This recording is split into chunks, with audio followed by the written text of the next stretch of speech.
A recent flurry of diplomatic activity by North Korea with its neighbors has fueled hopes of getting North Korea back to the negotiating table for the first time in more than 5 years. And for more, of course, our Hwang Sung-hee is joining us in the studio. Sung-hee, let's start off with Japan and North Korea deciding to mend ties all of a sudden. What does this mean for the trilateral cooperation between South Korea, Japan, and the United States? Well, for the most part, Japan's individual dialogue with North Korea centers on the issue of Japanese citizens abducted by the North. But Japan has promised to lift some of its sanctions on the regime once a reinvestigation into the abduction issue begins. But rather than affecting North Korea's trilateral alliance with Seoul and Washington, many say this will reduce Pyongyang's dependence on Beijing.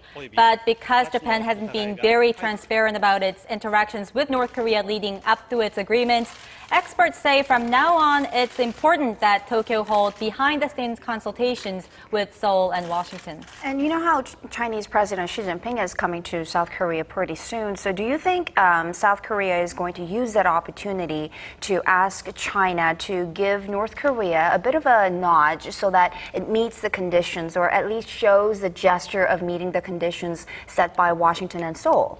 Well, Cherry, China certainly has a huge influence on North Korea as North Korea's biggest economic benefactor. Right. 90% of North Korea's trade last year came from China. But when I asked that very question to Joel Witt, former U.S. official and a North Korea expert at Johns Hopkins University in my recent interview with him, he said Beijing's role doesn't stretch as far as we might think. So I think there are limits to how far China will go. And I think we need to take it upon ourselves to figure out how to solve this problem. We can't rely on China. Now, this means South Korea and the United States should take a more proactive role by holding their own talks with North Korea. They should keep China informed, but not act as the middleman anymore. We also have to keep an eye on North Korea's blossoming ties with Russia. Russia has been moving rapidly to cozy up with North Korea in response to the West's sanctions stemming from the Ukraine crisis. And for Pyongyang, the relationship means it can gain leverage over its dependence on China. Now, experts say this opens up another chance for dialogue.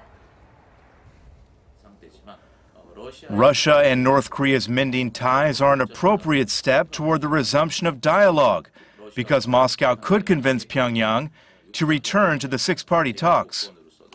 So the chief nuclear envoys of South Korea and the United States met in Washington last week. Was there any change to their hardline stance against Pyongyang? Not really, Sean. Seoul and Washington reaffirmed that the six-party talks will not happen unless Pyongyang takes practical steps for its denuclearization. This, of course, starts with the freezing of its nuclear development program. Now, some experts are critical the two countries are drifting away from dialogue efforts and focusing entirely on beefing up their defenses against Pyongyang. So even if these talks resume, I understand you went around trying to ask the question whether these six-party frameworks could actually be effective, or if it's a time for something new. Well, experts do remain divided on whether the six-party framework has passed its expiry date. In my recent interview with him, Victor Cha of the Center for Strategic and International Studies said the six-party framework is still the most valid form to tackle North Korea's nuclear ambitions, while Professor Joel Witt said a new form of dialogue should also be considered. But the six-party format is also important because it ensures that whatever agreements are made between the U.S. and North Korea are reaffirmed in the six-party context to ensure that, in particular, the North Koreans comply with the agreement. So much time has passed since we've had a real dialogue with North Korea that it may be worthwhile, rather than clinging to the past, that we do a total review of where we are, where we're going, and how do we avoid the consequences of a North Korea with a growing stockpile of nuclear weapons.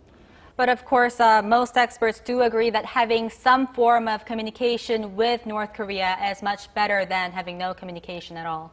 All right, so the saga continues. Thank you so much, Sonia, for that. My pleasure.